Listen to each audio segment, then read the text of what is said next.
Hello everybody, it's your daily report with Angry Tim. I have something a little different today. It's not going to be about the economy, store closings, or about crypto. This is kind of along the lines about a video I did a while back about people, the fake rich, people who try and impress others by going into debt. But this is kind of picking on men. I don't agree with everything in here. This is just for fun and entertainment, but it's from a site called yourtango.com. Things men think are status symbols that mean nothing to women. Trying to impress women with artificial signs of your value will only cost you more in the long run, right? So when you buy those expensive things, especially if you buy it with debt, it's going to cost you a lot of money in the long run trying to look rich, and in the end, you're going to end up being poor trying to become rich. It's very hard to become rich by faking it. So number one, of course, expensive cars. For many men, being able to own an expensive luxury car like a Mercedes-Benz or a Jaguar is something they will try to work up to because of how much they believe it says about their status. However, women don't necessarily care about cars, at least not in the way that men do.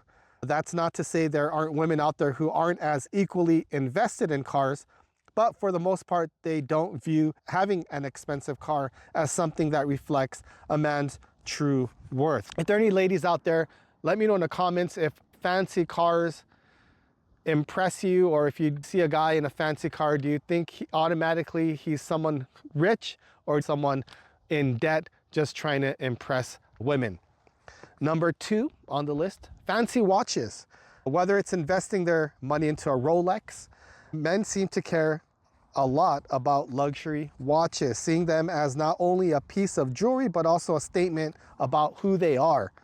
Most women don't view watches in the same way that men do, but they certainly aren't checking out a man's wrist and judging them on the amount of money a certain watch may be worth.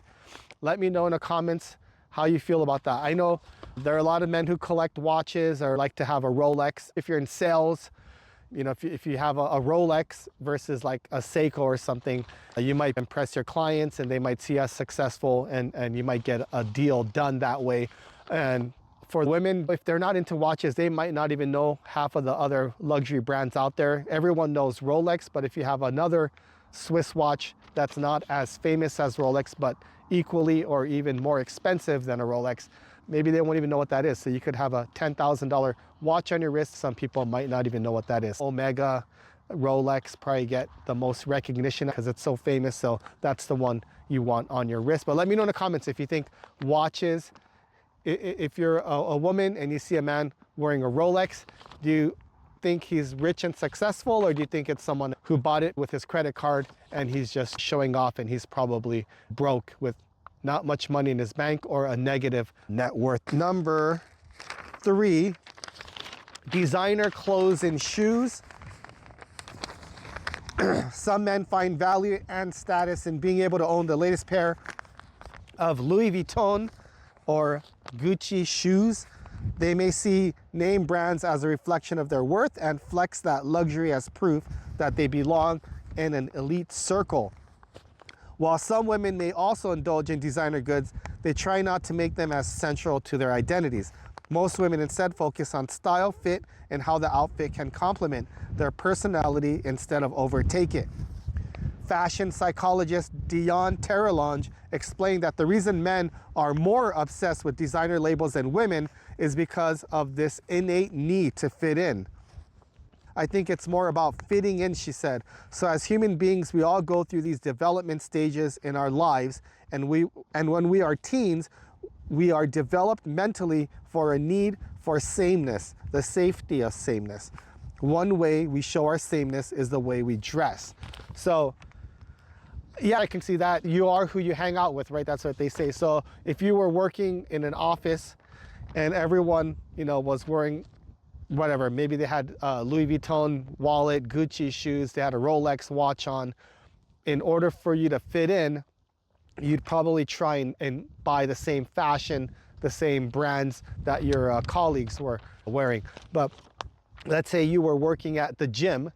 You know, you're not going to be wearing a Rolex watch or Gucci to the gym, but maybe there's some other brands out there, gym brands, that are the luxury gym brands you'd probably wear the same as your colleagues were just to fit in. Not necessarily because it was better or just because you want that logo just like everyone else had, so you fit in. I guess I could see how that's true. When everyone has a Rolex watch, you don't want to be wearing a Casio, a Timex or something like that, right? Trying to broker a multi-million-dollar commercial real estate deal, and they ask the time, and then you pull out your Timex, what is it? The Iron Man watch, for example. Another one, number 4, they say here, being a gym bro.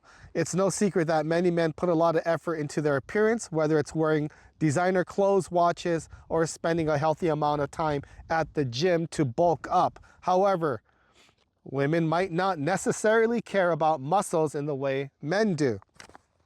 It's no secret that many men put a lot of effort into their appearance, whether it's wearing designer clothes, watches, or spending a healthy amount of time at the gym to bulk up. However, many women might not necessarily care about muscles in the way that men do.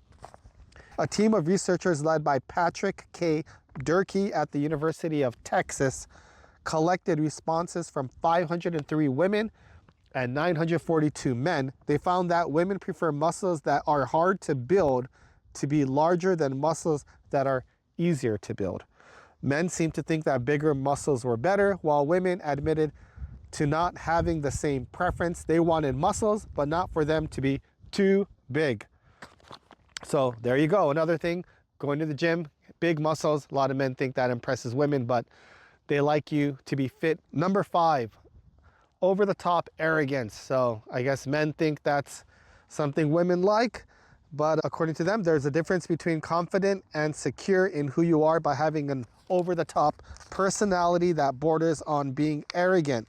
Many men feel that being the loudest in the room equates to attracting the attention and respect of others, but the reality is many women find arrogance incredibly unattractive. Often it's actually an indicator of insecurity. So being the loudest in the room doesn't really attract women or make you seem much stronger. It says here, when looking for a partner, best to leave your ego at the door. People are not interested in dating arrogant others, although men might be less concerned about arrogance in their long-term or short-term partners relative to women, explained Teresa.